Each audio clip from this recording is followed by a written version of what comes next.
24-cü dərsə xoş gəlmisiniz. Əminəm ki, bu dərs bir çox insanlara kömək eləyəcək. Bu dərs bir çox insanları oyadacaq. Pionerlər məktəbində mən çox vaxt dini eynəklərdən danışıram. Biz bu eynəkləri çıxartmalıyıq.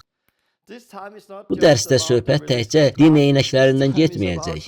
Bu dərsdə söhbət daha ciddi bir məsələdən gedəcək. İnsanlar həqiqəti görmək istəmirlər. Onlar mənim paylaşacağım məsələlər barədə həqiqəti görməkdən qorxurlar. Onlar bu məsələlər barədə dinləməkdən, onları qəbul eləməkdən qorxurlar. Niyə? Bunun nəticələrinə görə. Çünki əslində ilk imanlılar cəmiyyətində müqəddəs kitab yox idi. İmanlılar əllərində müqəddəs kitabla gəzmirdilər. İlk şagirdlər İsa ilə yaşayırdılar. İsa bugün yer üzündə deyil, lakin o öz müqəddəs ruhunu göndərmişdi. Mən bu haqda danışanda insanlar qorxurlar. Bizdə bugün olduğu kimi ilk imanlılar cəmiyyətində uzun illər boyu, əsrlər boyu müqəddəs kitab olmayıb. İmanlılar bu barədə eşidəndə qorxurlar. Çünki onlar müqəddəs ruhun nəyə qadir olduğunu bilmirlər. Bizi öyrədən, bizə rəhbərlik eləyən, bizə kömək eləyən yalnız müqəddəs ruhdur. Müqəddəs ruh İsa'nın şagirdlərinin dövründə etdiklərini bu gün də edə bilər. Bu gün əlimizdə müqəddəs kitabın olmasına çox xoşbəxtəm.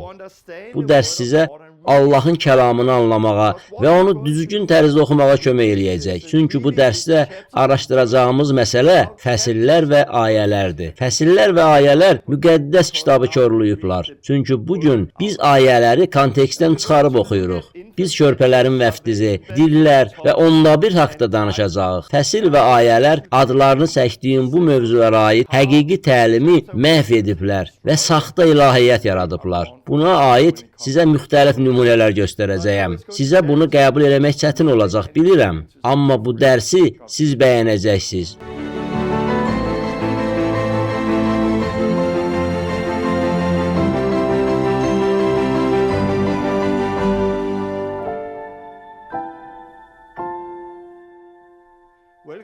Bu dərsə xoş gəlmisiniz. Bu Pionerlər Məktəbinin 24-cü dərsidir.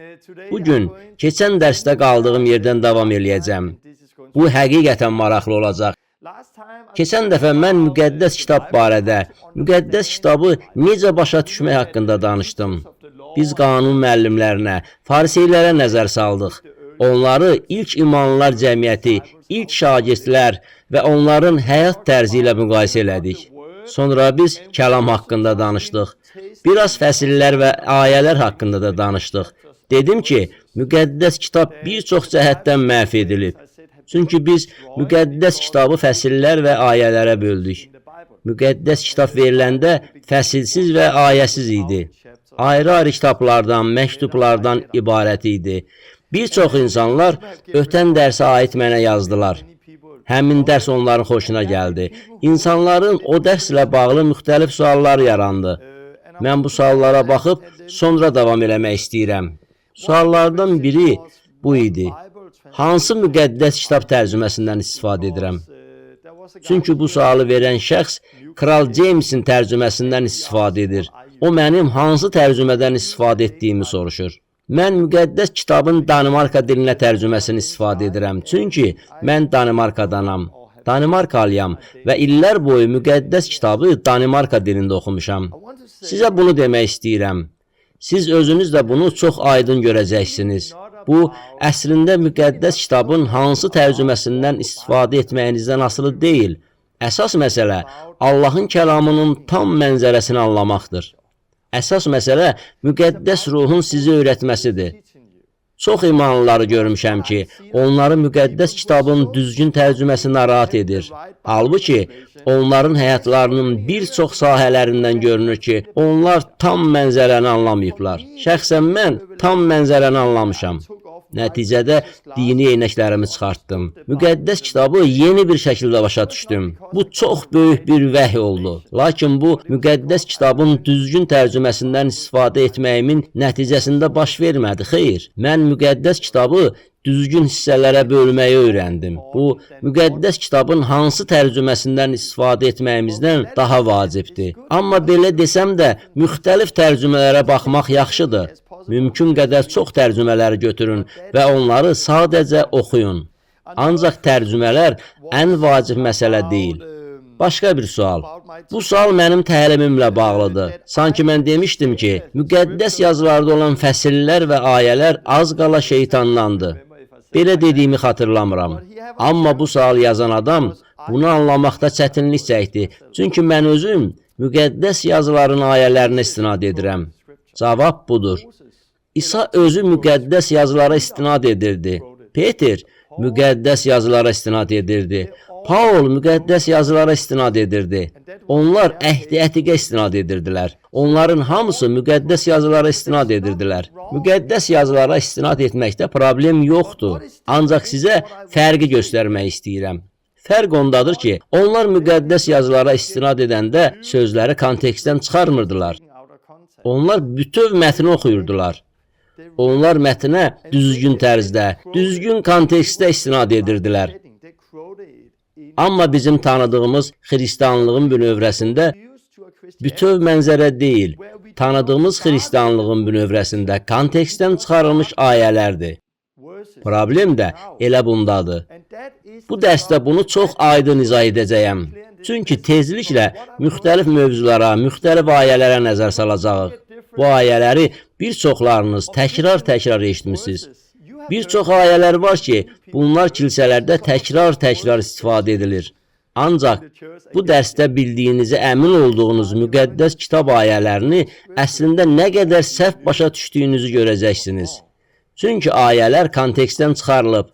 Müqəddəs kitaba istinad etməkdə səhv bir şey yoxdur. Sadəcə düzgün kontekstdə istinad etmək lazımdır. Amma sizə Həvarilərin işləri 4:13, 1 Yəhya 2-ni istifadə etməyinizə ehtiyac yoxdur.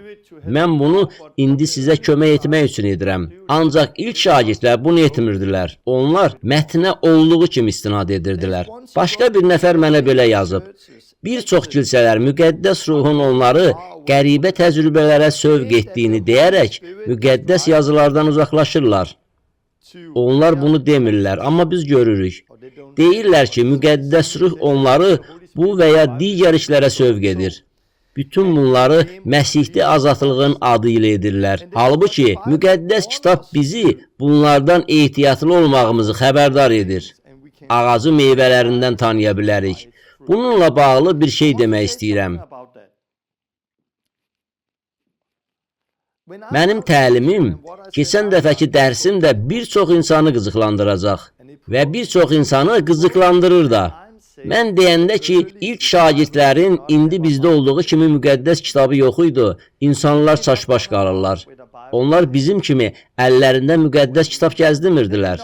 Onlarda müqəddəs kitab lüğəti yox idi. Onların müqəddəs kitab məktəbləri yox idi. Onların indi bizdə olduğu kimi təhsilləri yox idi. Uzun illər ərzində ilk məsihçilər bizdə bu gün olanlara malik deyildilər. Biz indi yüzlərlə il bundan öncə barədə danışırıq. Bugün bir çox insan üçün bu çətin bir məsələdir. Çünki biz müqəddəs ruhun nə qədər güclü olduğunu bilmirik. Biz müqəddəs ruhun işlərini bilmirik.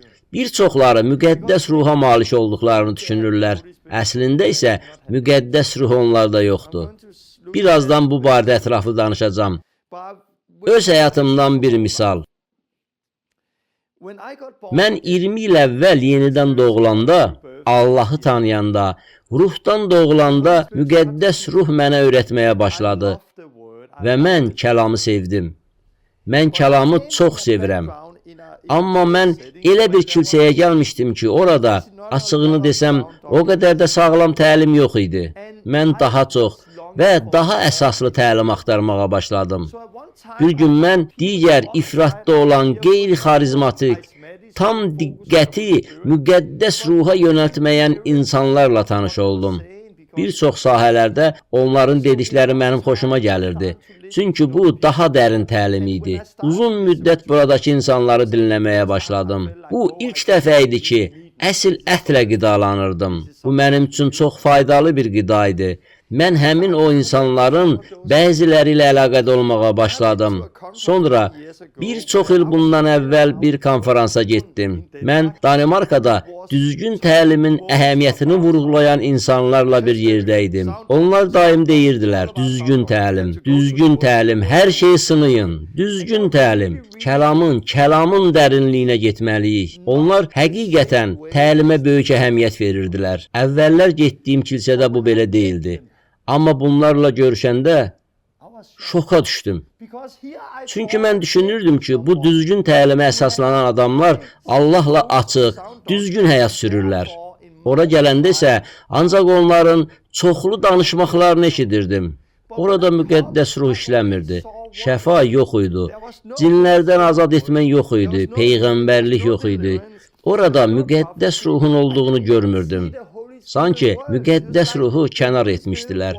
Özləri isə təlim və yalnız danışmaqla məşğul idilər. Müqəddəs ruhun əvəzinə təlim, başqa gördüyüm bir şey, birliyin olmaması idi.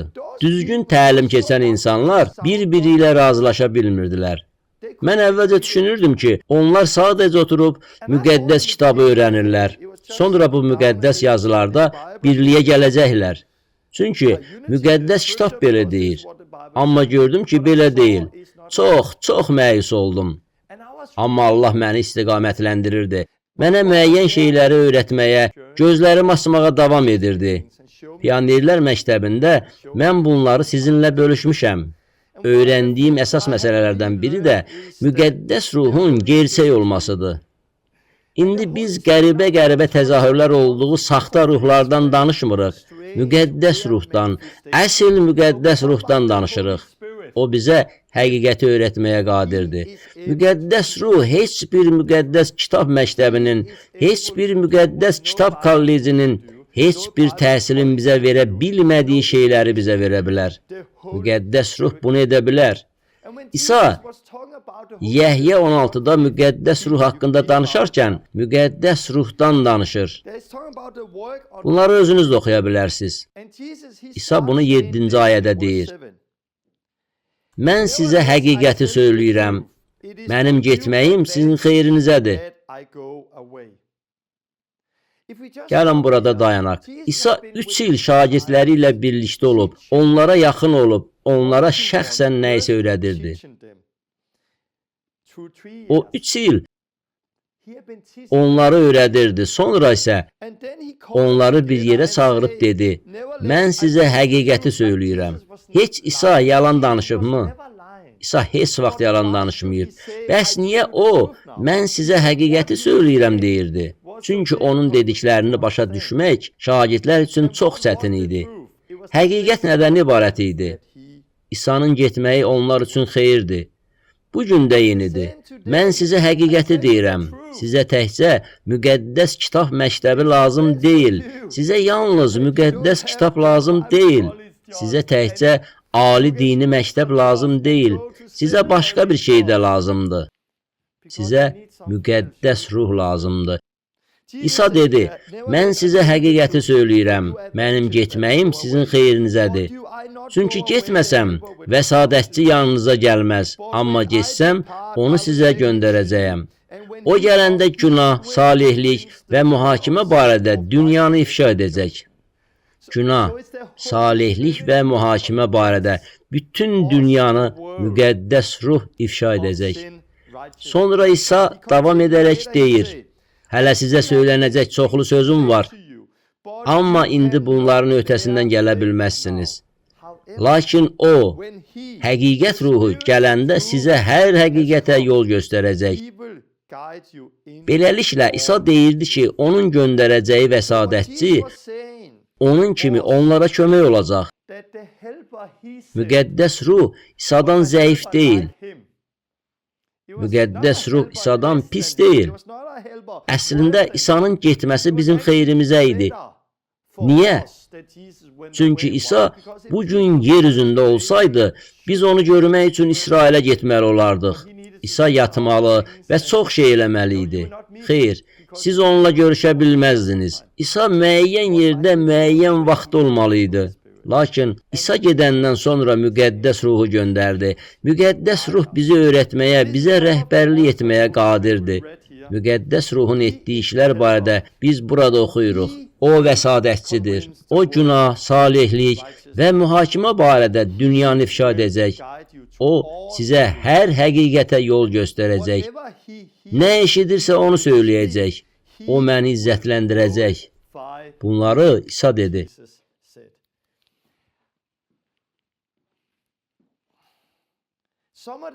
Mən ilk imanlılar cəmiyyəti haqqında danışanda, onların bizim kimi müqəddəs kitabı yox idi, deyirdim. Onların bizim kimi müqəddəs kitab məktəbləri yox idi. Onların müqəddəs kitab lüğətləri yox idi. Bizdə olan izahlı müqəddəs kitabları yox idi. Hər cür elektron vəsaitləri yox idi. Çoxları təkcə dini eynəklərini çıxarmamalıdılar. Çoxlarının gözlərində bu var. Onlar kördular. Çünki kör olmaq istəyirlər. Eşitmək istəmirlər. Dediklərini eşitmək istəmirəm, Torben. Eşitmək istəmirəm. Onların eşitmək istəmədiklərinin yeganə səbəbi müqəddəs ruhun nəyə qadir olduğunu bilməmələridir. Onlar bilmədilər ki, müqəddəs ruh heç bir insanın edə bilməyəcəyini edə bilər. Müqəddəs ruh heç kimin öyrədə bilmədiyi şeyləri öyrədə bilər. Müqəddəs ruh bizə elə bir şəkildə rəhbərlik edə bilər ki, heç kim bunu təkrarlaya bilməz. Mən elə indicə bu dərsdən əvvəl Pionerlər Məktəbimizin tələbələrindən biri ilə söhbət edirdim. 3 gün əvvəl Pionerlər Məktəbimizin tələbəsi olan bir qadınla görüşdüm. İlk dərslərdə tövbə, vəftiz və müqəddəs ruh haqqında danışmışdıq. Onunla söhbət edəndə, məncə bu 2 gün əvvəl idi. Adamlardan soruşdum ki, dillərdə danışmağın mövcudluğuna şübhə edirmi? O qadın dedi, bəli, bunun mövcudluğuna həmişə şübhə etmişəm. Bura gəl, dedim. Sonra onun üçün dua elədim. Sanki müqəddəs ruh həmin an onun üzərinə töküldü. O nəfəsini aldı və müqəddəs ruhla dillərdə danışmağa başladı. Dillərdə danışmaq onun daxilindən gəlirdi. Sonra o dedi, 20 ildir ki, dillərdə dua edirəm. Amma indi bildim ki, bu dillər deyilmiş. 20 ildir ki, məndə müqəddəs ruh olduğunu düşünürdüm. Amma indi bildim ki, məndə müqəddəs ruh yox imiş. O, bu dərsdən əvvəl öz şəhadətləri ilə mənimlə bölüşürdü. O dedi, dünən insanlara küçədə müjdəni təbliğ edəndə əvvəllər heç vaxt hiss eləmədiyim bir cəsarət hiss elədim. Müqəddəs ruh sizdə olmayanda, müqəddəs ruh sizdə imiş kimi hiss edə bilərsiniz. Həqiqi müqəddəs ruh müqəddəsdir. Əsl müqəddəs ruh bizi müqəddəs həyatı yaşamağa istiqamətləndirir. Əsl müqəddəs ruh bizim edə bilməyəcəyimiz şeylər edir. Əvvəllər dediyim sözü bir də təkrarlayıram. Mən radikal bir adamam. Mən radikal şagirdlik tərəfdarıyam. Mən yüksək səviyyədə olan müqəddəsliyin tərəfdarıyam. Bilirsiniz, mən müqəddəs ruhun gəldiyini necə gördüm? Yalnız təlim və təlim. Müqəddəs kitab məktəbi və müqəddəs kitab kollecinin təfərrüatına girməklə deyil. Mən müqəddəs kitab məktəbini bitirən insanların başında çoxlu bilik və yalnız bilik görmüşəm. Onlar öz çoxlu bilikləri ilə çox vaxt qürurlanırlar. Amma düzünü desəm, mən heç vaxt görməmişəm ki, müqəddəs kitab məktəbini bitirən insanlar müqəddəs, cəsarətli həyat yaşayırlar. İlk şagirdlərdə gördüyümüz həyatı onlar yaşamırlar. Niyə? Çünki bu məktəbdə müqəddəs ruh deyil, insan öyrədir. Yol göstərən müqəddəs ruh deyil, insandır. Mən kəlamı sevirəm. Kəlam Allahın bir hədiyyəsidir. Mən əhd-i cədidə heyranam. Xoşbəxtəm ki, o bizdə var. Çox gözəldir ki, o bizdə var. Amma biz təkcə kəlamdan asılı olmamalıyıq. Bizə müqəddəs ruh da lazımdır. Bizə yol göstərmək üçün müqəddəs ruha ehtiyacımız var. İlk imanlılar cəmiyyətində Paulun yazdığı məktublar yox idi. Müqəddəs ruh onlara yol göstərirdi. Müqəddəs ruh bugün bizə kəlam vasitəsilə yol göstərdiyi kimi onlara yol göstərmirdi. Müqəddəs ruh başqa üsullarla onlara yol göstərirdi. Əhd-i ətiq vasitəsilə göstərirdi. Diqqət mərkəzində müqəddəs ruh olmalıdır. Biz iki ayaqla yeriməliyik. Ruh, kəlam. Ruh, kəlam. Biz ruhla başlayırıq, sonra kəlam. Ruh bizə yol göstərir, öyrədir və bizə kömək edir. Biz hər şeyin kəlamla uyğunluğunu yoxlamalıyıq. Ruh, kəlam. Əgər iki ayağımız varsa, Hər şey çox yaxşı olacaq. Bəli, islahat lazımdır. Kilsə quruluşuna gəldikdə, təlimə gəldikdə, müjdəyə gəldikdə, eləcə də müqəddəs kitabı başa düşməkdə ruha ehtiyac duymağımıza gəldikdə çox böyük islahatlara ehtiyacımız var. Bəli, əsl müqəddəs ruh insanları öyrədə bilər, onlara yol göstərə bilər, onları azad edə bilər. Ümid edirəm ki, bunu başa düşürsünüz. Tamam, davam etməzdən əvvəl suallardan biri müqəddəs kitabın hansı tərcümələrindən istifadə etməliyik idi? Kral James yaxud digər tərcümədən istifadə etməliyəm? Hansı tərcümədən istifadə etdiyinizdən daha vacib olan bir şey var. Bu da kitabda yazılanlardır.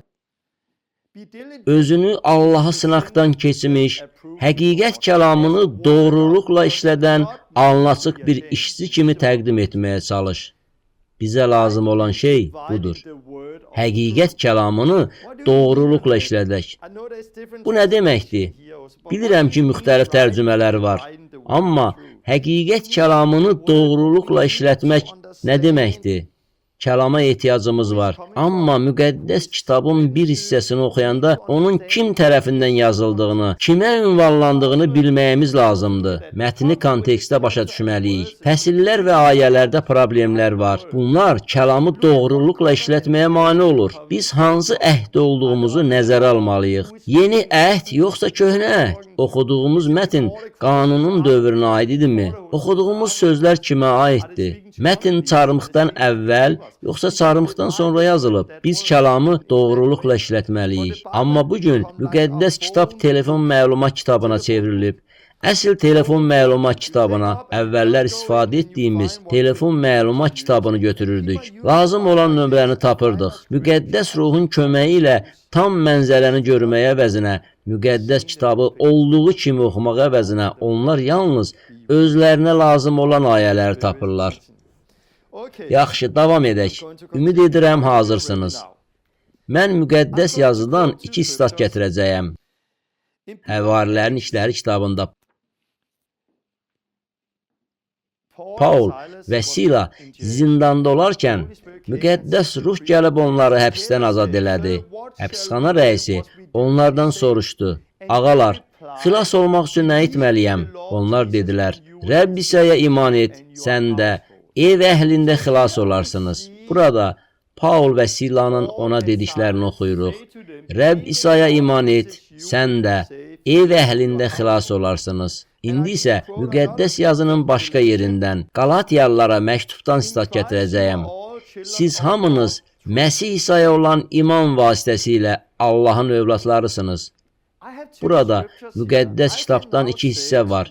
İndi mən bu və ya digər ayələrin əsasında sizə belə deyəcəyəm. Vəftiz vacib deyil, əsas imandır.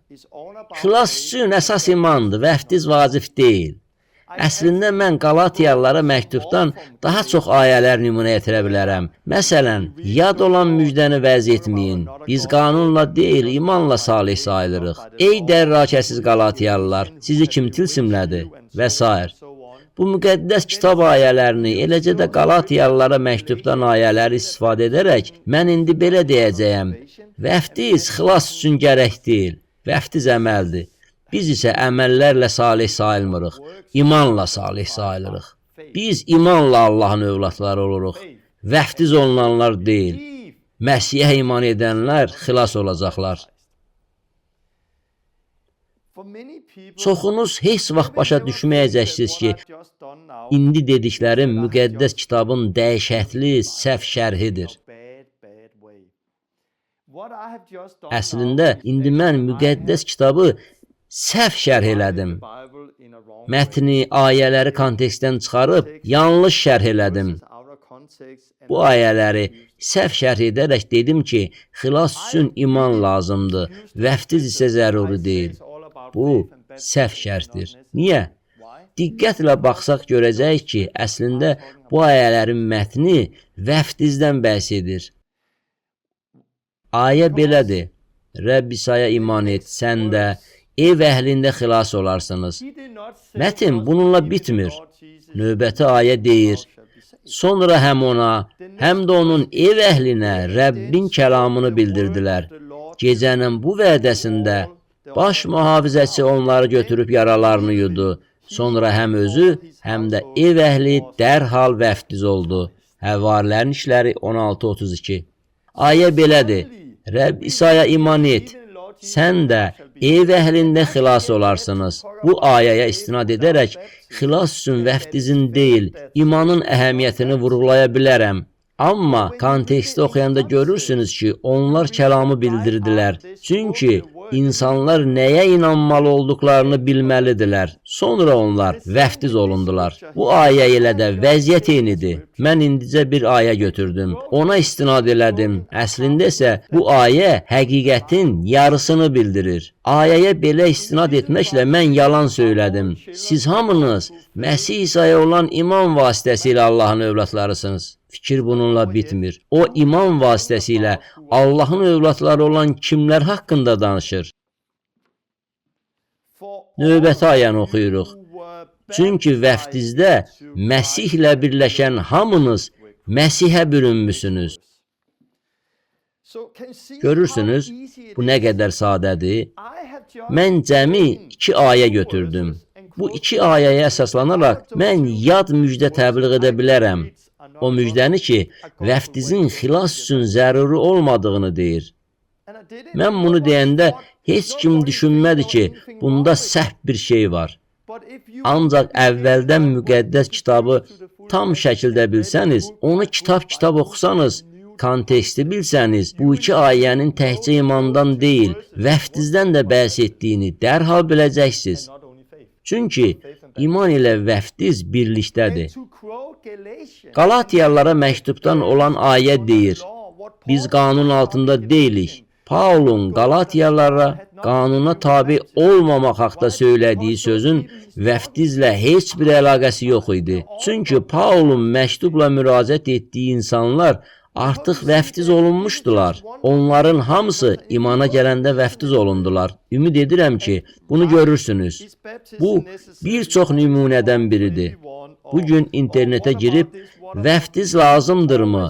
Dillər hər kəs üçündürmü? Siz həmişə ayələrə belə istinad edən məqalələrə rast gələcəksiniz. Bu, Allahın kəlamı kimi görünür, amma belə deyil. Bu, həqiqətin yarısıdır. Bir çox hallarda bu yalandır. Niyə? Çünki tam mətni oxumaq əvəzinə ayə kontekstdən çıxarılır. Başqa bir nümunə. Körpələrin vəftizi. Katolik ölkəsində, Lüteran ölkəsində yaşamayanlar körpələrin vəftizi haqqında çox şey bilmirlər. Ancaq burada bizim üçün bu böyük məsələdir. Bir neçə gün əvvəl bunu post kutumuzda gördüm. Lüteran kilsəsindəndir. Mən Lüteran kilsəsinin üzvü deyiləm. Ancaq yenə də bunu 2-3 aydan bir alıram. Bu vəftiz olunacaq körpədir. Vəftiz haqqında yeni başlanğıc deyilir. Ayəni oxuyuruq. İsa dedi: Uşaqları buraxın, qoy mənim yanıma gəlsinlər, onlara mane olmayın. Çünki səmavi padşahlıq belələrinə məxsusdur. Belə. Körpələrin vəftizi. Gəlin bunu araşdıraq. Kilsədə körpələri necə vəftiz edirlər? Körpələrin vəftizi zamanı nə deyirlər? Lüteran kilsəsində 3 ayəni oxuyurlar. Mən bu 3 ayəni oxuyacağam. Birincisi, Markın müjdəsindən İsa'nın vəftiz olunduğu haqqındadır. Sonra Mark ondan oxudular ki, İsa dedi: Uşaqları buraxın, qoy mənim yanıma gəlsinlər, onlara mane olmayın. Sonra onlar Matta 28, 18-20-dən İsa'nın tapşırığını oxuyurlar. Sonra isə körpələri ata, oğul və müqəddəs ruhun adı ilə vəftiz edirlər. Onlar nə edirlər?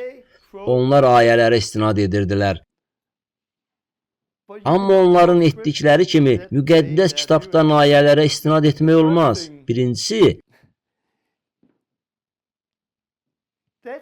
Markın müjdəsində söhbət İsa'nın vəftizindən gedir. Matta 28-də vəftizdən bəhs edilir. Amma Mark 10-da uşaqları İsa'nın yanına gətirdilər və o, əllərini onların üzərinə qoydu. Bu ayənin vəftizlə heç bir əlaqəsi yoxdur. İsa burada uşaqlara xeyir-dua verir. İsa onları vəftiz eləmədi. Buna tez-tez rast gəlmək olar. Bir mövzudan söhbət gedəndə bir neçə aya götürürük. Sonra isə mövzuya aid olmayan bir aya götürürük. Bunları birləşdirib körpələrin vəftizi barədə təlim alırıq. Burada olduğu kimi bir aya götürürük ki, İsa'nın vəftizi haqqındadır. O bir ayəni götürürük. Gedin, insanları vəftiz edin. Bəs axı indi bizə uşaqlarla əlaqəli olan bir ayə də lazımdır. Neyniyək? Problem deyil. Bu ayəni götürək. İsa dedi, uşaqları buraxın, qoy mənim yanıma gəlsinlər. Amma ilahiyyəti belə yaratmaq olmaz. Əhd-i Cədiddə körpələrin vəftizinə dair heç bir nümunə yoxdur. Sonra onlar daha bir sübut verirlər. Bu da Həvarilərin işləri 16-da olan zindanın baş mühafizəçisidir. Bunu bir daha oxuyuram. Rəbb İsa'ya iman et, sən də ev əhlində xilas olarsınız. Sonra həm özü, həm də ev əhli dərhal vəftiz oldu. Həvarilərin işləri 16-da oxuyuruq ki, o özü və bütün ev əhli vəftiz olundu. Aha, biz düşünürük ki, o evdə körpələr ola bilərdi. Yaxşı, gəlin ətrafa baxaq. Körpələri olan neçə ailə var? Körpələri olan ailələr çoxdur. Eləcə də körpələri olmayan ailələr çoxdur. Bizim evdə, mənim ailəmdə ən kiçiyinin 11 yaşı var. O vəftiz olunub. Bizim evlərdə körpə yoxdur. Başqa ailədə də körpə yoxdur. Digər ailədə isə körpə var. Amma düşündüyümüz, ümid etdiyimiz bir şeyin üzərində ilahiyyət qura bilmərik. Dəqiq bildiyimiz həqiqət üzərində qurmalıyıq. Amma yenə də mətni diqqətlə oxusaq, görəcəyik ki, orada körpələr yox idi. Niyə? Ayədə yazılıb, həm özü, həm də ev əhli dərhal vəftiz oldu. Beləliklə, ev əhli deyiləndə onların arasında bir körpənin də olduğu ehtimal olunur. Amma mətnə diqqətlə baxaq. Həm ona, həm də onun ev əhlinə Rəbbin kəlamını bildirdilər. Daha sonra oxuyuruq. Allaha iman etdiklərinə görə o və bütün ev əhli şad oldular. Beləliklə, birinci dəfə ev əhli arasında körpə varsa, ikinci dəfə ev əhli deyiləndə körpə varsa, onda burada da ev əhli deyiləndə orada körpə olmalıdır. Nə vaxt görmüsünüz ki, Rəbbin kəlamını körpəyə bildirsinlər? İmana gələn körpənin şad olduğunu heç görmüsünüz? Ev əhlinin arasında bir körpə olsaydı, onda Rəbbin kəlamı ev əhlinə deyiləndə də körpə kəlamı dinləməli idi. Amma etdiklərinə görə bütün ev əhli şad olanda da körpə onlarla birgə iman etdiyinə görə şad idi. Lüteran kilsəsində bir çox vəftiz mərasimində olmuşam. Lakin hələ görməmişəm ki, bir kahin durub körpəyə Rəbbin kəlamını vəz eləsin. Körpənin iman etdiyinə görə şad olduğunu görməmişəm. Burada sevinç yoxdur. Burada dillərdə danışmaq da yoxdur. Burada körpənin həyatı dəyişmir. Niyə? Çünki körpələri vəftiz etmək düzgün deyil. Ancaq həqiqəti görmədiyimiz daha bir böyük məsələ var. Bu, İsa'nın böyük tapşırığıdır. Burada da problem var. İsa dedi, gedin, bütün millətləri mənim şagirdim edin. Onları ata, oğul və müqəddəs ruh adı ilə vəftiz edin. Burada ata, oğul və müqəddəs ruh adı ilə oxuyuruq. Bir ayəni dəfələrlə eşitməyimizə görə onu digər ayələrdən daha böyük həqiqət hesab etməməliyik. Bu da bizim problemimizdir. Çünki istinad etməyi çox sevdiyimiz ayələr var. Biz bu ayələri dəfələrlə eşitmişik. Onları təkrar eşitmişik. Nəticədə bu ayələr bizi kör edir. Biz həmin ayənin həqiqət olduğunu düşünürük. Amma tək ayəni oxumaq olmaz. Biz konteksti başa düşməliyik. Biz mətni araşdırmalıyıq. Ata, oğul və müqəddəs ruh adı ilə vəftiz məsələsi haqda biz nə görürük? Görürük ki, İlk əsrlər heç kim ata, oğul və müqəddəs ruh adı ilə vəftiz edilməyib. Həmişə İsa Məsihin adı ilə İsa Məsihə vəftiz olub. Bir ayə ata, oğul və müqəddəs ruh adı ilə vəftiz yazır. Bir çox ayələr isə Həvarilərin İşləri 2:38, İsa Məsihin adı ilə vəftiz, Həvarilərin İşləri 8:12, Filiplə İsa Məsihin adı ilə vəftiz, Həvarilərin İşləri 8:16, Rəbb İsa'nın adı ilə vəftiz, Həvarilərin İşləri 10:48, İsa'nın adı ilə vəftiz, Həvarilərin İşləri 19:5, Rəbb İsa'nın adı ilə vəftiz, Həvarilərin İşləri 22:16, Rəbb İsa'nın adı ilə vəftiz. Beləliklə, Həvarilərin İşləri 2, Filiplə Həvarilərin İşləri 8, Peter Kornelinin evində, Paul Efesdə, Həvarilərin İşləri 19, Paulun özü Həvarilərin İşləri 22, ata, oğul və müqəddəs ruh adı ilə bir dəfə də vəftiz olmayıb. Məktublar da bunu təsdiqləyir. Romalılara 6:3, Məsih ilə birləşmək üçün vəftiz. Qalatiyalılara 3:27, vəftizdə Məsihlə birləşmək. Beləliklə biz nə görürük? Hər bir kəs Məsihlə birləşmək üçün vəftiz olunurdu. Demirəm ki, indi hamı yenidən vəftiz olunmalıdır. Allah bizim istifadə etdiyimiz sözlərdən daha böyükdür. Amma düzgün olan Məsihlə birləşmək üçün vəftizdir. Necə ki, biz cinləri qovanda demirik, ata, oğul, müqəddəs ruh adı ilə çıx. Ata, oğul və müqəddəs ruh adı nədir? Müqəddəs ruh adı nədir? Ata, oğul və müqəddəs ruh adları deyil. Burada yalnız bir ad var. Bu kimin adıdır? Bu İsa Məsihin adıdır. Bu ad bütün adlardan üstündür. Xilas edən İsa'dır. Biz ata qarşısında tövbə edirik. Oğulla birləşmək üçün vəftiz olunuruq. Müqəddəs ruhu qəbul edirik. Pionerlər məktəbinin vəftizə aid dərsində bu barədə ətraflı danışmışam. Ancaq mən bu barədə indi danışıram. Çünki bu fəsillər və ayələrlə bağlı problemin bir nümunəsidir. Çox vaxt biz bütün mətni oxumuruq. Biz sadəcə ayrı-ayrı ayələri seçib götürürük. Sonra sevimli ayələrimizi təkrar dinləyirik. Sonra biz bunları dəfələrlə eşitdiyimizə görə bunları yaxşı anladığımız zənn edirik. Sonra da bunun həqiqət olduğunu düşünürük. Amma bu həqiqət deyil. Həqiqət budur ki, bu halda əksər kilsələr səhv olsa da ata, oğul və müqəddəs ruh adı ilə vəftiz edirlər. İnsanların əksəriyyəti bunu etdiyi üçün bu düzgün yol olmur. Eynəyi çıxarmalıyıq. Kəlama qayıtmalıyıq. Bu problem alimlərə, müəllimlərə bizi öyrətməklərinə icazə verməyimizin nəticəsidir. Fikirləşərsiniz ki, mən müqəddəs kitab məktəbinə gedən hər kəsin əleyhinəyəm. Amma mən bunun əleyhinə deyiləm. Sadəcə demək istəyirəm ki, problem bundadır. Harada təsir aldığını mənə de, mən də sənə nəyə inandığını deyim. Müqəddəs kitab məktəbindən hamı eyni eynəklə çıxır. Müqəddəs ruhdan təlim almaq əvəzinə müqəddəs ruha həqiqəti sizə aşkar etməsinə icazə vermək əvəzinə müəllimlərdən təlim alırsınız. Müqəddəs kitab təhlükəli kitab deyil. Əgər sizdə müqəddəs ruh varsa, müqəddəs ruh sizə öyrədə bilər. İndi isə gəlin xilas və vəftizə nəzər salaq. Həvarilərin İşləri 2:37. Peter vəz edirdi. Onun sözləri ona qulaq asanların ürəyinə ox kimi sancıldı. Onlar həm Peterdən, həm də o biri həvarilərdən soruşdular. Qardaşlar, bəs biz nə edək?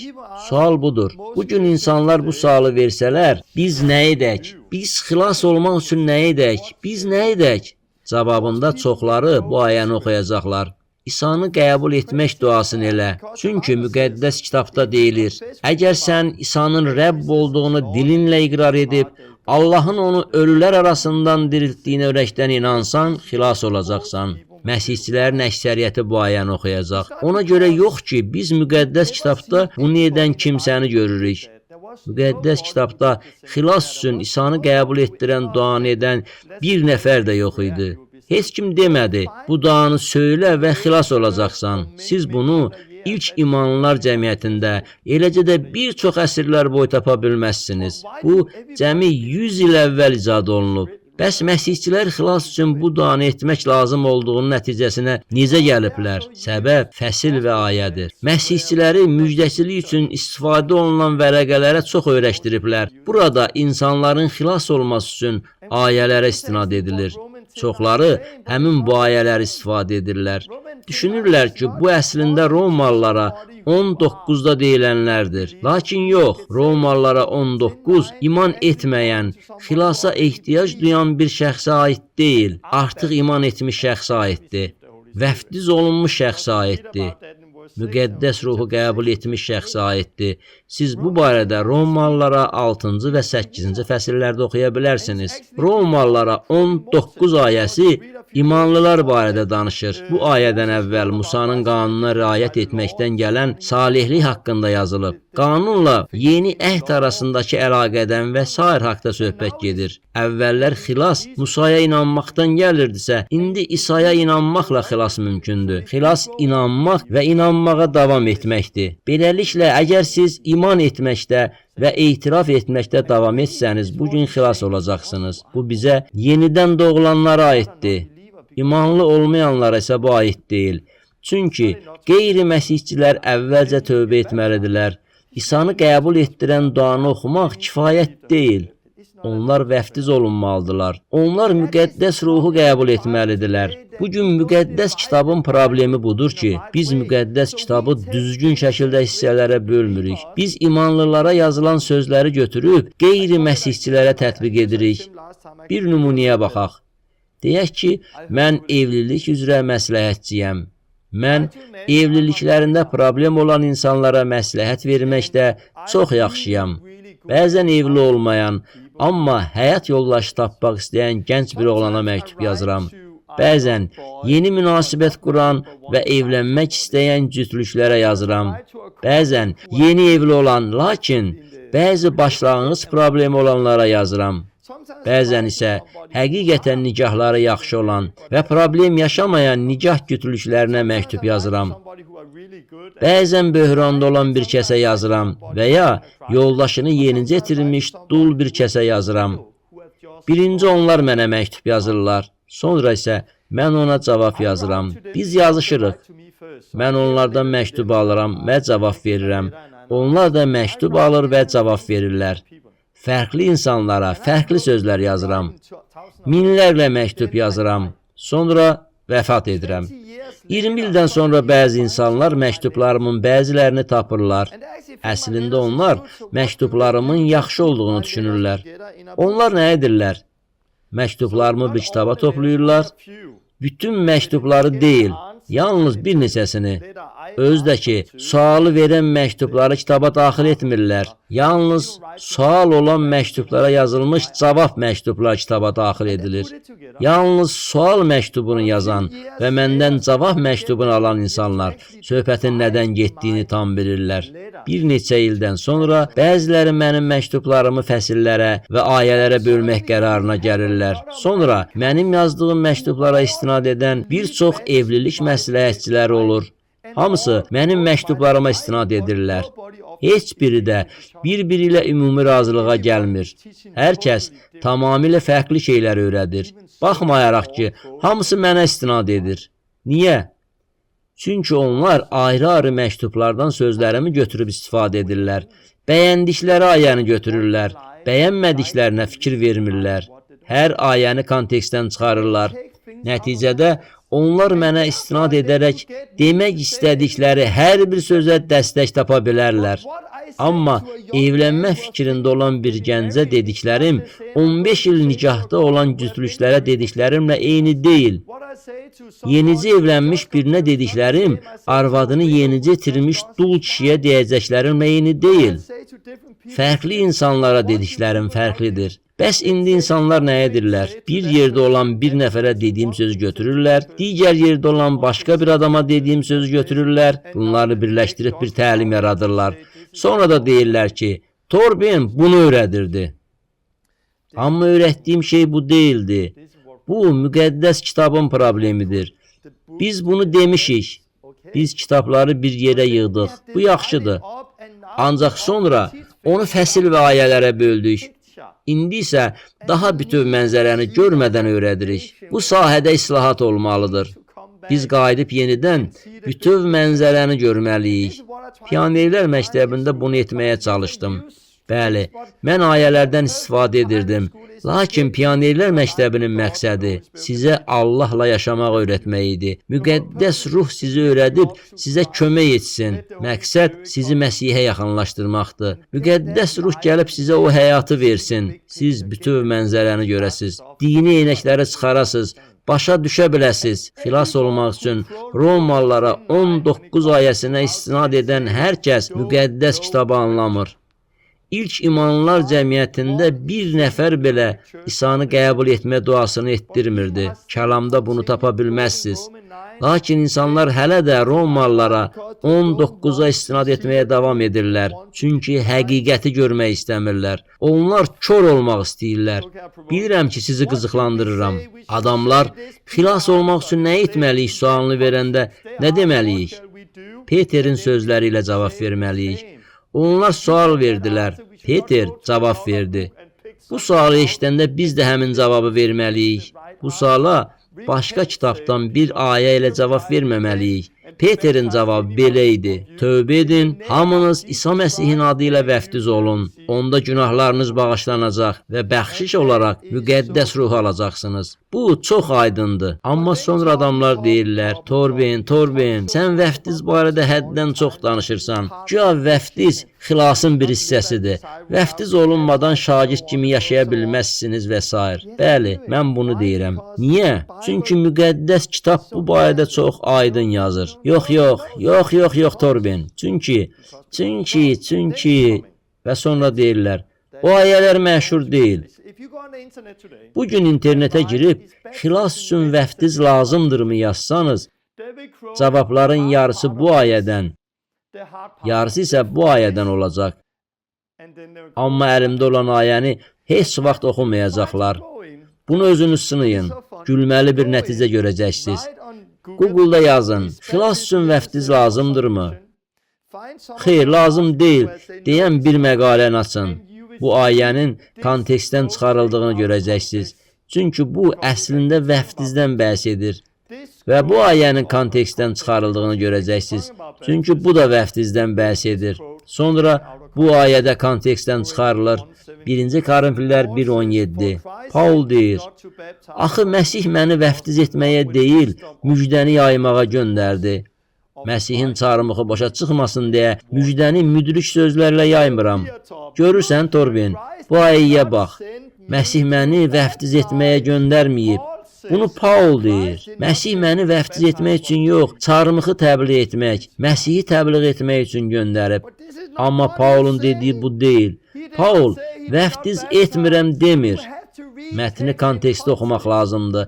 Əsasən bu ayələrə özünü çox ağıllı sayan insanlar istinad edirlər və deyirlər, bizim təlim düzdür. Mətni özünüz oxumağa çalışın. Burada yazılanlar məktublaşmanın bir hissəsidir. Paul imanlılar cəmiyyətində parçalanmadan danışır. Bəziləri deyir ki, mən Apollonun ardıcılıyam, Kefanın ardıcılıyam deyir, Paulun ardıcılıyam deyir, Məsihin ardıcılıyam deyir. Məgər Məsih bölünübmü? Siz kimin adı ilə vəftiz olundunuz? Paulun adı ilə?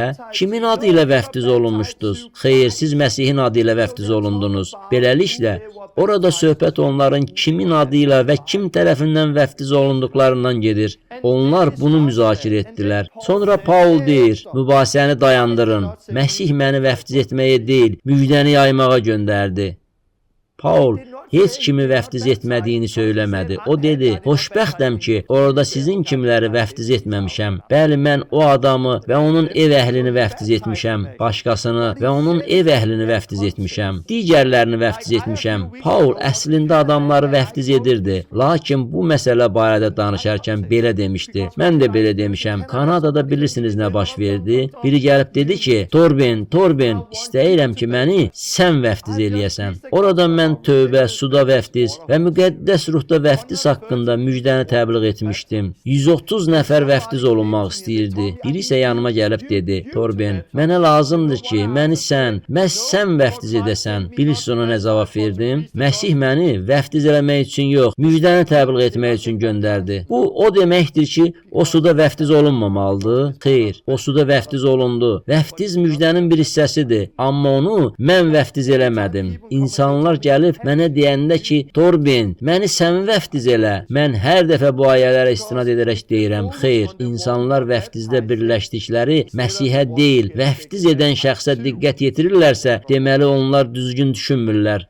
İsa heç kəsi vəftiz etməmişdi. Yəhyanın müjdəsində oxuyursunuz ki, Məsih özü vəftiz etmirdi. Onun şagirdləri vəftiz edirdilər. Vəftizçi Yəhya vəftiz edirdi, amma İsa vəftiz etmirdi. İsa'nın şagirdləri vəftiz edirdilər. Səbəbini isə mən artıq başa düşürəm. İnsanlar deyirlər, səni kim vəftiz edib? Aha, məni isə İsa özü vəftiz elədi. Paul barədə də eyni sözləri deyirlər. Səni kim vəftiz elədi? Məni Kefa vəftiz elədi. Məni Apollo vəftiz elədi. Məni isə Paul özü vəftiz elədi. Mən də Paul kimi edirəm. İnsanlar məni yüksək tutanda onları vəftiz eləmirəm. Əvvəllər mən insanları çox vəftiz edirdim. 2 gün əvvəl burada İsa mərkəzində 10 nəfər vəftiz olundu. Mən onların heç birini vəftiz eləmədim. Niyə? Çünki mənim vəftiz etməyimə ehtiyac yoxdur. Əsas odur ki, onlar vəftiz olunsunlar. İnsanlar nə edirlər? İnsanlar Allahın kəlamında olan aydın deyilənləri götürüb kənara qoyurlar.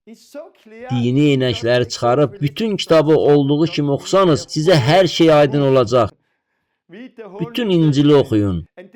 Kitabı düzgün hissələrə bölüb oxuyun. Yəni, Matta, Mark, Luka, Yəhyanın müjdələrində İsa'nın adı ilə heç kim vəftiz olunmayıb. Orada heç kim vəftiz olunmayıb. Niyə? Çünki biz müqəddəs kitabı, Allahın kəlamını düzgün hissələrə bölməliyik. Müjdələrdə yazılanlar çarmıxdan əvvəl baş verib. Müjdələrdə heç kim İsa'nın adı ilə vəftiz olunmayıb. Çarmıxdakı quldur vəftiz olunmadı. Niyə? Çünki hələ vəftiz yox idi. Bu hələ əhdiyyətlik dövrü idi. Lakin çarmıxdan sonra Həvarilərin İşləri kitabında hamı vəftiz olundu. Müqəddəs kitabda suda vəftizin mənasına nəzər salsaq, hər şey çox aydın olacaq. Suda vəftiz nə üçündür? Həvarilərin İşləri 2:38-də günahlarınızın bağışlanması üçün. Həvarilərin İşləri 22:16 günahların yuyulması. Romalılara 6 sən ölürsən və Məsihlə yaşayırsan. Günah üçün ölürsən. Titə məktub 3:5 sən yenidən doğularaq yuyulursan. Kolosellilərə 2:11 Məsihlə dəfn olunursuz və dirilirsiniz. Qalatiyalılara 2:20 Məsihlə birlikdə çarmıxa çəkilirsiniz. Qalatiyalılara 3:27 Məsihi geyinirsiniz. 1. Peter vəftiz sizi xilas edir. Vəftizin xilasın bir hissəsi olduğunu göstərən çox aydın sübutlar var. Bu barədə daha çox bilmək istəyirsinizsə, Pionerlər Məktəbinin vəftizə aid bir dərsi olub. Bəs bu gün insanlar nə edirlər? Aydın yazılanları kənara qoyub deyirlər, xeyr. Axı Paul özü demişdi. Beləliklə bir ayəni kontekstdən çıxarandan sonra insanlar kör olurlar. Mən bu ayələri bunların üstünə yerləşdirirəm. Davam edirik. Daha 2 mövzudan danışacağam. Sonra bitirəcəm. Dillər. Dillərdə danışmaq. Yenə də bütün mənzərəni görməyən insanlar var. Onlar müxtəlif təfərrüatlara diqqət yetirirlər. Yalnız Həvarilərin İşləri 2-yə diqqət yetirirlər. Həvarilərin İşləri 2-də biz oxuyuruq ki, cəmaət onların öz dillərində danışdıqlarını eşidəndə çaşıb qaldılar. Burada nə baş verir? Həvarilərin İşləri 2 müqəddəs ruh 120 nəfərin üzərinə gəldi. Onlar dillərdə danışırdılar. Orada müxtəlif millətlərdən və müxtəlif ölkələrdən gələn insanlar var idi. Hamısı öz dillərində danışdıqlarını eşidəndə hər şeyi başa düşdülər. Mən bu dərsləri keçəndə bəzən dillərdə belə dua edirəm. Bir çox başqaları da belə dua edirlər. Bəzi insanlar isə deyirlər, bu dillər deyil, bu səhvdir. Xeyr, dillər başa düşülməlidir. Çünki Həvarilərin İşləri 2-də onlar dilləri başa düşürdülər. Bəs dillər sizin başa düşdüyünüz bir şeydirsə, onda niyə başqa yerdə oxuyuruq ki, Bir nəfər dillərdə danışanda kimsə onu tərcümə eləsin. Hamı başa düşürsə, bir kəsin şərh etməsinə ehtiyac da yoxdur. Dillər haqqında növbəti bir ayə. Korinflərdə oxuyuruq ki, dillərdə danışarkən yalnız 2 və ya ən çox 3 nəfər danışsın, növbə ilə danışsınlar. Tərcümə edəcək bir kəs yoxdursa, sussunlar. Başqa yerdə isə deyirlər, şərh edən adam yoxdursa, onda sakit olsunlar. Beləliklə, elə adamlar var ki, deyirlər, yox, dillərdə danışmayın. Yalnız tərcümə edən şəxs olanda dillərdə danışmaq olar. Yəni, elə insanlar var ki, bu ayəyə diqqət yetirib deyirlər, yox, mövcud olan bir dil olmalıdır. Amma sizin danışdığınız dil, videolarınızda gördüklərimiz dil Allahdan deyil. Bu, mövcud olan dillər olmalıdır. Digərləri isə deyirlər, yox, bu səhvdir. Çünki tərcümə edən yoxdursa, insanlar susmalıdırlar. Bunu deyən insanlar bu ayəyə istinad edirlər. Amma başqa ayələrdə Paul deyir, naməlum dildə danışan adamlarla yox, Allahla danışır. Onu heç kim başa düşmür. Naməlum dildə danışan özünü inkişaf etdirir. Beləliklə, bu ayə imanlılar cəmiyyətini inkişaf etdirən dillərdən danışır. Bu dilləri tərcümə etmək lazımdır. Bu ayədə mövcud olan dillərdən söhbət gedir. Bu ayədə isə naməlum dildir. Heç kim onu başa düşmür. İnsanlar dillərin növlərini qarışıq salırlar. Niyə? Çünki, məsələn, keçən dəfə dediyim kimi, Korinflərə məktub bugünkü Baptist kilsəsinə yazılmayıb və ya Lüteran kilsəsinə, Katolik kilsəsinə yazılmayıb. Korinflərə məktub müəyyən bir imanlılar cəmiyyətinə yazılmışdı. Korint imanlılar cəmiyyətində bugün çoxlarında olmayan bir şey var idi.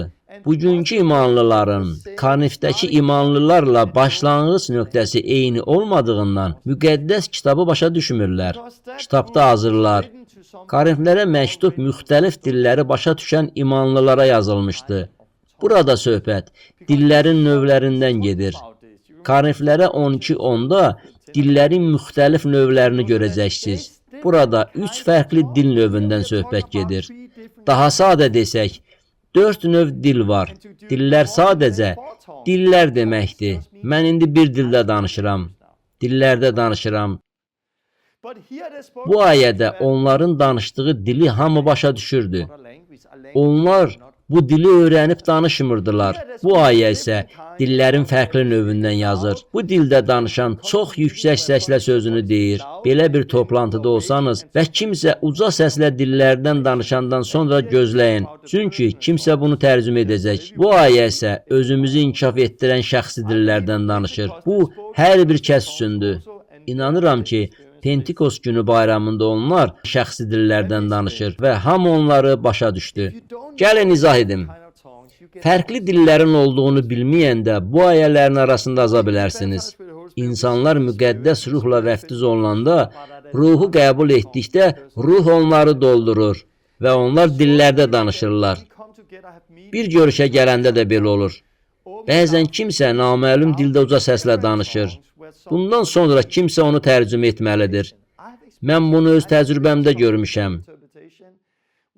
Bir dəfə mən bir oğlanın danışdığı dili tərcümə etmişdim. Nəticədə hamı inkişaf etdi. Bu növ dil isə insanların başa düşdüyü bir dildir.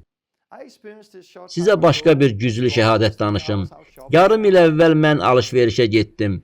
Dükandan çıxanda bir oğlanın yaxınlaşdığını gördüm. Hiss elədim ki, o şeytanpərəstdir. Onun pişik gözləri formasında olan kontakt linzaları var idi. O başdan ayağa dək tamamilə qara geyinmişdi. Barmağında 666 döyməsi, bədənində şeytan işarəsi olan müxtəlif simvollar var idi. O mənə yaxınlaşdı və mənimlə danışmağa başladı. O bəzi qəribə sözlər danışmağa başladı. Mən isə onun sözünü kəsib soruşdum. Sənə nə lazımdır? Mənə elə gəlir ki, o pul diləyirdi. Ona görə də onun sözünü kəsdim. Mən məsihçiyəm. Gəl sənin üçün dua eləyim. Əllərimi onun üstünə qoyub sadəcə dua elədim. Sadəcə o cinə əmr etdim ki, çıx, İsa'nın adı ilə. Nə isə onu tərk elədi. O çoxlu öskürürdü. Birdən nə isə ondan çıxdı. Ancaq sonra başqa bir şey oldu. Birdən əllərimi onun üzərinə qoyub dillərdə dua etmək istəyini hiss elədim. Əllərimi onun üstünə qoydum. Bu, adətən danışdığım dillər deyildi. Gördüm ki, başqa cür dillərdə dua edirəm. Necə oldusa bu fərqli idi. Mən sadəcə dillərdə ona nə isə deyirdim. Mən onunla danışan kimi onun gözləri böyüdü. Sanki gözləri ilə Allahı görməyə başladı. O geri çəkilib dedi, hardan bilirsən? Dedim, nə? Dilimizi hardan bilirsən? Bu dili hardan öyrənmisən? Dedim, nə? Onun dediklərini başa düşmürdüm. Sonra o dedi, qardaşım və mən uşaq olanda sirli dil yaratdıq. Bunu yalnız mən və o başa düşürdük. Bu dildə danışan yeganə insan biz idik. Sən isə indicə mənə bizim dildə Allah haqqında danışdın. Bu dili hardan öyrənmisən? Mən oradan gedəndə o dayanıb göyə baxır, Allaha səcdə edirdi. Bu əla idi. O gün yaşadıklarım məncə ilk imanlılar cəmiyyəti üçün normal bir şey idi. Onlar dillərin müxtəlif növlərinin olduğunu təcrübədə yaşayırdılar. Tərcümə ediləcək dillər şəxsi dillər, insanlara başa düşdükləri dillər, insanların başa düşdükləri dillər, onlar dillərin müxtəlif növlərinin olduğunu bildikləri üçün bu ayələrdə yazılanların mənası var idi. Paul hamının dillərdə danışmadığını deyəndə, o hər kəs üçün nəzərdə tutulan şəxsi dillərdən danışmırdı. Paul dillərin elə bir növündən danışır ki, biz onu istədiyimiz zaman çıxıb danışa bilmərik. Bunu bizdə edən müqəddəs ruhdur. Problem ondadır ki, müqəddəs kitab tövbə etmiş, vəftiz olunmuş, müqəddəs ruhu qəbul etmiş, əhnamlar haqqında artıq bilən və onların necə işlədiyini bilən möminlərə yazılmışdı. Onlar bunları artıq bilirdilər. Onlar müqəddəs kitabda yazılanları yaşayırdılar. Bugün isə tövbə etməyən, vəftiz olunmayan, müqəddəs ruhu almayan, hələ də müqəddəs kitabı öyrənən insanlar var. Onlarda zəruri olan tövbə, vəftiz və müqəddəs ruh olmadığına görə mətni oxuyurlar, amma kordular. Sizə bir nümunə göstərəcəyəm. Əgər burada bəhs etdiyim filmə baxmısınızsa, sözümü yaxşı başa düşəcəksiniz. Bu bir film haqqındadır. Bunun hansı filmdən olduğunu tapmağınızı istəyirəm. Əmin deyiləm, amma düşünürəm ki, çoxunuz bu filmə baxmısınız. Hansı film olduğunu tapmağa çalışın. Bu filmdə bir serial qatil bir kişinin arvadını və əşyasını öldürür. Onun oğlu fiziki qüsurlu qalır. Sonra bu oğlan qaçırılır. Atası əqli qüsurlu bir qadının köməyi ilə oğlunu minlərlə kilometr yolda izləyir. Bilirsiniz hansı filmdir? Yenidən oxuyaq. Bir serial qatil bir kişinin arvadını öldürür. Bunu təsəvvür etməyə çalışın. Bir kişinin arvadı bir serial qatil tərəfindən öldürülür. Sonra onun oğlu qüsurlu olur. Daha sonra bu oğlanı oğurlayırlar. Əqli qüsurlu bir qadının köməyi ilə oğlanın atası minlərlə kilometr qət edərək oğlunu axtarır. Bilirsiniz bu hansı filmdir? İndi deyəcəyəm. Hazırsınız? Bu cizgi filmi Nemo'nun axtarışında adlanır. İndi sizə həmin mətni bir daha oxuyaq. Bir serial qatil bir kişinin arvadını və əşyasını öldürür. Başlanğıçda bir balıq bu atanın arvadıdır. Onun oğlu fiziki cəhətdən əlil olur. Nemo'nun üzgəci zədəlidir, yaxşı üzə bilmir. Daha sonra onun oğlunu qaçırırlar, Sidneyə aparırlar. Ata isə əqli qüsurlu Doren adlı bir balığın köməyi ilə qaçıran şəxsi minlərlə kilometr yolda təqib etməli olur. Yaxşı, burada nə baş verir? Mətni bir daha oxuyanda bu filmə baxanların ağlında təsəvvürlər yaranır. Mətni ilk dəfə oxuyanda bəlkə də bir qatil təsəvvür edirdiniz.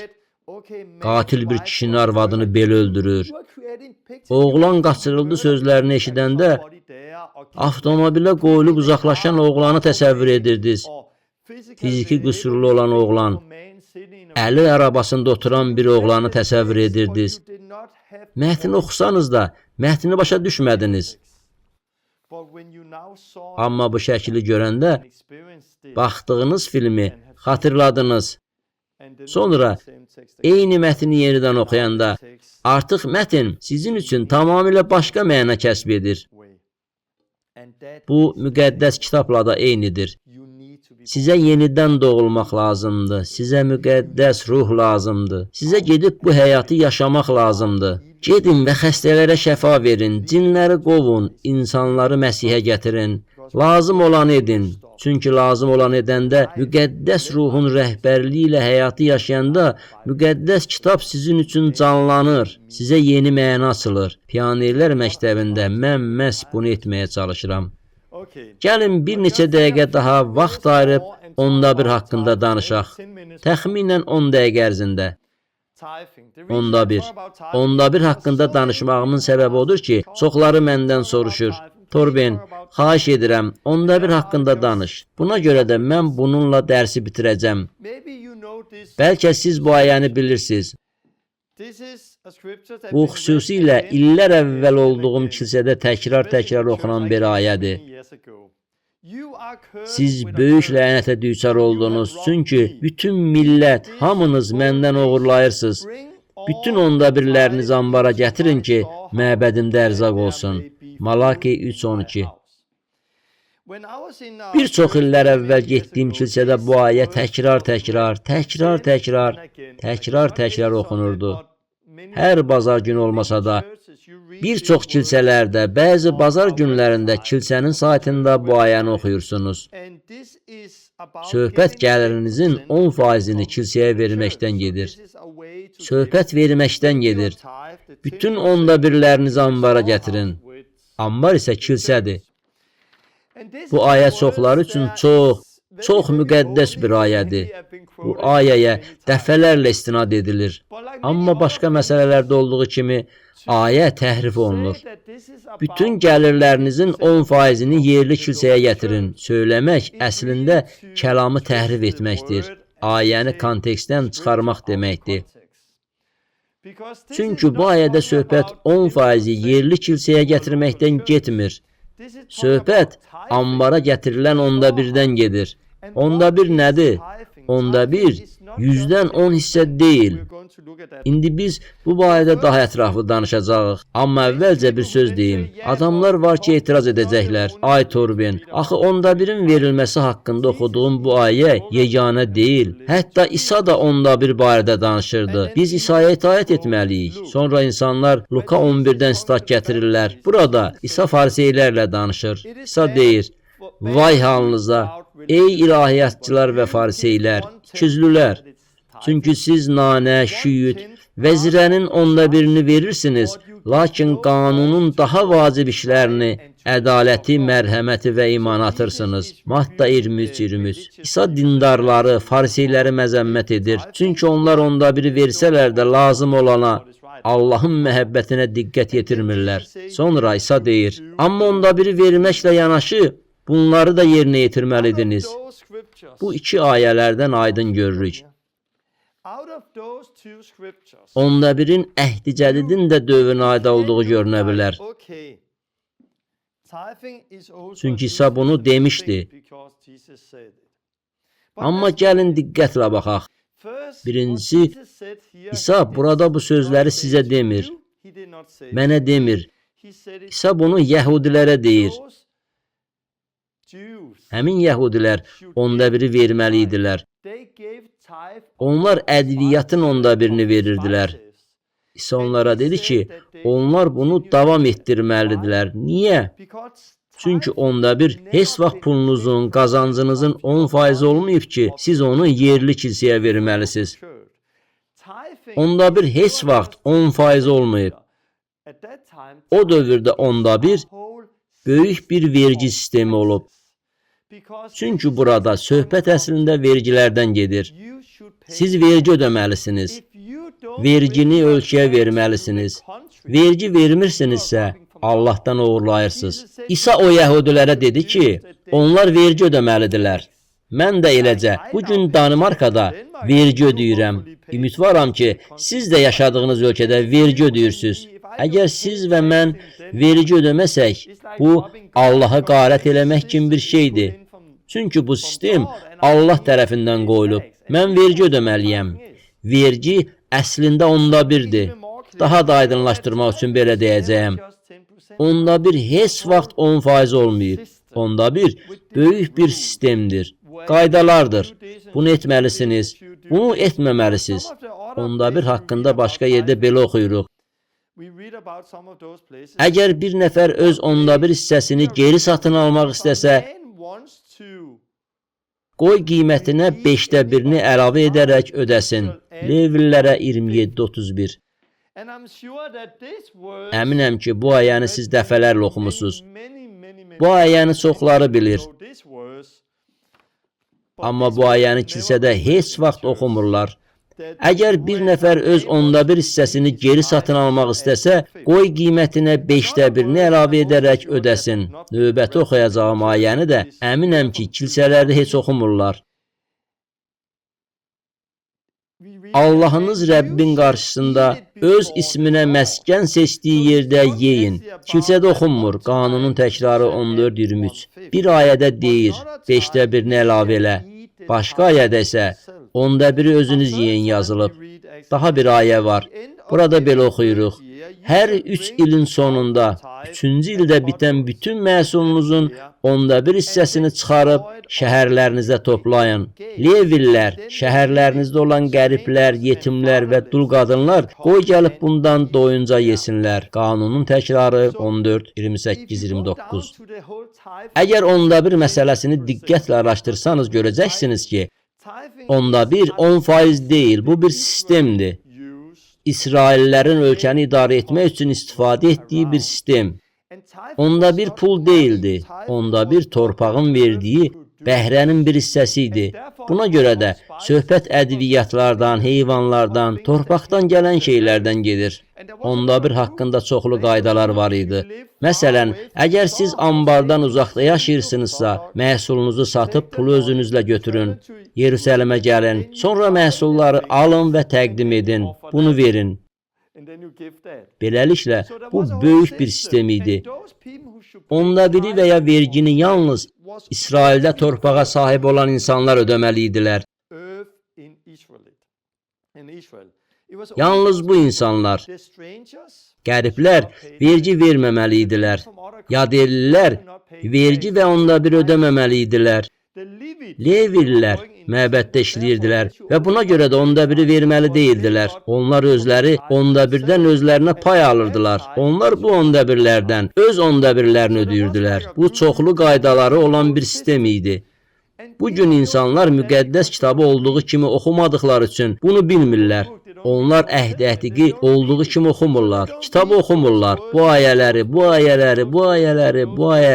özləri oxumurlar. 1/5-in bütün sistemi haqqında da heç nə oxumurlar. Sonra isə bizə sərf edən ayəni götürürük. Çünki kilsəmizə 10%-in gəlməsini istəyirik. Sonra bu ayədən istifadə edirik. Bugün həddini aşaraq bu sözləri deyən insanlar da var. Kilsəyə 10% ödəməsən, Allahı qarət edirsən. Heç bir quldur Allahın padşahlığına girməyəcək. Bir toplantıda bunu özüm eşitmişəm. Bu əslində Allahın müqəddəs yazılarının pis şəkildə səhv istifadəsidir. Hesab edirəm ki, 1/5 məsələsini belə təqdim edən əksər pastor və liderlər əslində səhv etdiklərini bilirlər, lakin onların pula ehtiyacları var.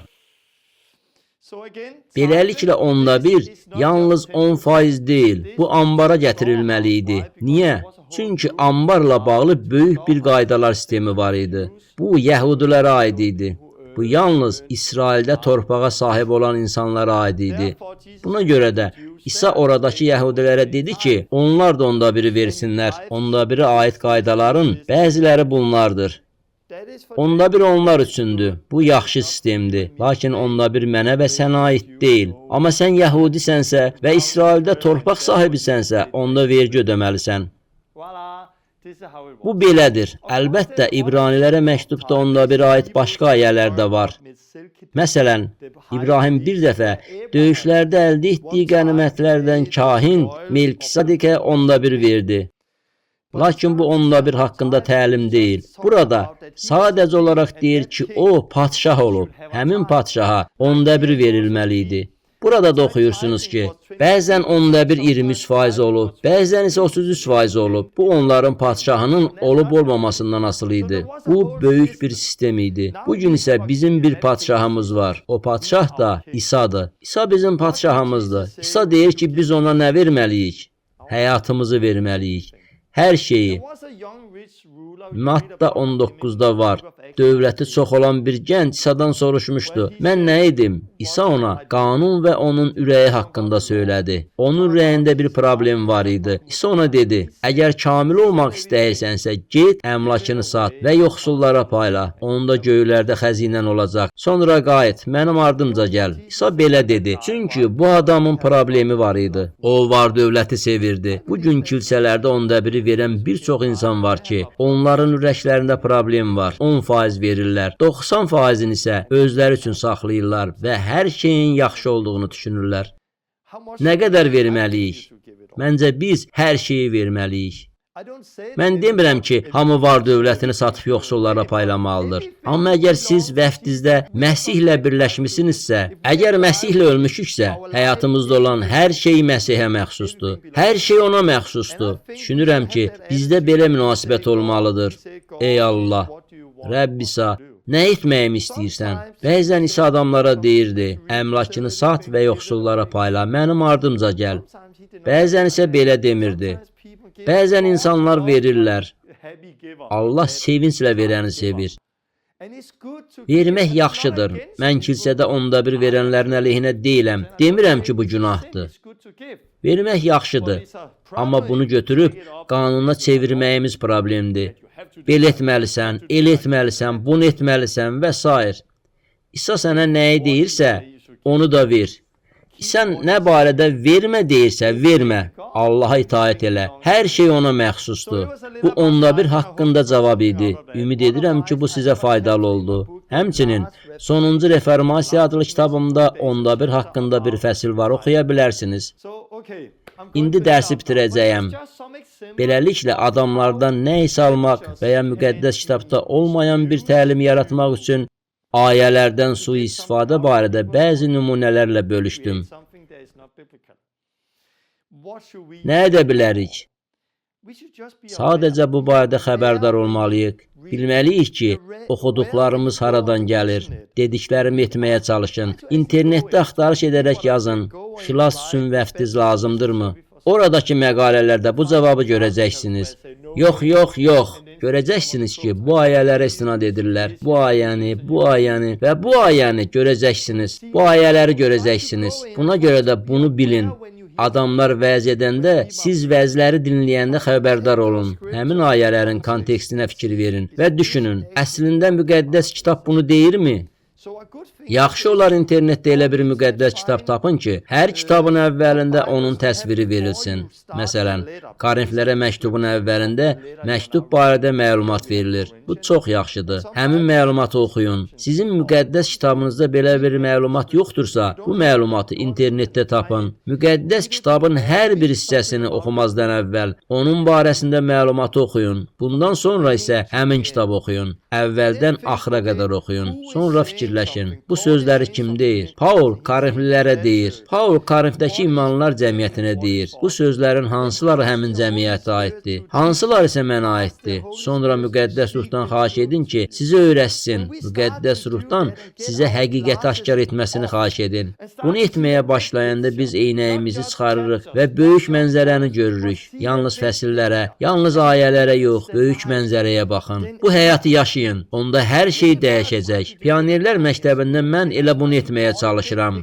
Sizə böyük mənzərəni göstərməyə çalışıram. Bu həyatı yaşamağınız üçün sizi ruhlandırmağa çalışıram. Yenidən doğulun, tövbə edin, suda vəftiz olun, müqəddəs ruhu qəbul edin. Sizə kömək edə biləcək birini tapın, sonra küçələrə çıxın. Xəstələrin üzərinə əllərinizi qoyun, cinləri qovmağa çalışın. İnsanları Məsihə gətirməyə başlayın. Müqəddəs ruhun insanları necə doldurduğunu görməyə başlayın. Həyatı yaşamağa başlayın. Dua edin, oruç tutun, Allahı axtarın. Müxtəlif növ dilləri təcrübə edin. Yuxu görün, həyatı yaşayın. Müqəddəs ruhun necə rəhbərlik etdiyini hər şeyi yaşayın. Müqəddəs kitabı götürün və onun kitablarını bir-bir oxuyun. Kitabları bütöv, ardıcıllıqla oxuyun. Müqəddəs kitabda sizin kimi eyni həyatı yaşayan adamları görəcəksiniz. Sizdə olan müqəddəs ruh haqqında oxuyacaqsınız. Eyni problemlər, eyni həyat, eyni sevgi, amma nəyinsə fərqli olduğunu da görəcəksiniz. Çünki onlar fərqli zamanda yaşayırdılar. Fərqli mədəniyyət idi. Onların nə interneti, nə də təyyarələri var idi. Ancaq ruh eyni idi. İsa da eynidir. Müqəddəs kitabı ecazkar edən də məhz elə budur. Müqəddəs kitab ilahiyyat kitabı deyil. Müqəddəs kitab həyat haqqındadır. Ancaq bu sadəcə oxuduğunuz həyat deyil, yaşadığınız həyatdır. Haqqında danışdığım həyatı yaşayın. Tamam. İstəsəniz bu dərsə bir də baxın. 23-cü dərsi görməmisinizsə ona da baxın. Pionerlər məktəbinin ilk 20 dərsini görməmisinizsə onlara baxın. Bəlkə bir aydan sonra qayıdacağam. Hələ bilmirəm. Hal-hazırda mən yalnız Allahdan məsləhət gözləyirəm. Hiss edirəm ki, mən İsa haqqında təlim vermək, həqiqətən dərinə getmək istəyirəm. İsa deyirdi ki, onun ardınca getmək istəyənlər qiymət ödəməlidirlər. Onun söylədiklərinə diqqət yetirmək istəyirəm. Bu təqib həyatıdır. Bu ağrılı bir həyatdır. Bu rifah deyil. Həyatımın mərkəzində mən deyiləm. Bu ölmək və özünüzü inkar etməkdir. Həqiqətən Məsihə tabe olmaqdan ibarət bir həyatdır. Sonra isə təqib haqqında bir dərs keçmək istəyirəm. İşlərin istədiyimiz kimi getmədiyi barədə. Həyat çətindir. Mən isə xoşbəxtəm. Həyat isə çətindir. Bəs niyə həyat çətindir? Çünki mən İsa'nın ardınca gedirəm. İsa'nın ardınca gedən hər bir kəs müxtəlif sahələrdə təqiblərə məruz qalacaq. Növbəti dərslərdə bu barədə danışmaq istəyirəm. Sonra isə yeni şagirdləri öyrətmək barədə, onlarla nə etməliyik və imanlılar cəmiyyətlərini necə qurmalıyıq, bu istiqamətdə nə etməliyik? Hal-hazırda bunlar haqqında dua edirəm. Cavabı nə vaxt alacağımı hələ bilmirəm, amma o vaxta qədər şagird hazırlayın, Allahla yaşayın və müqəddəs ruhun sizinlə danışmasına imkan yaradın. Allah sizi qorusun. Sağ olun.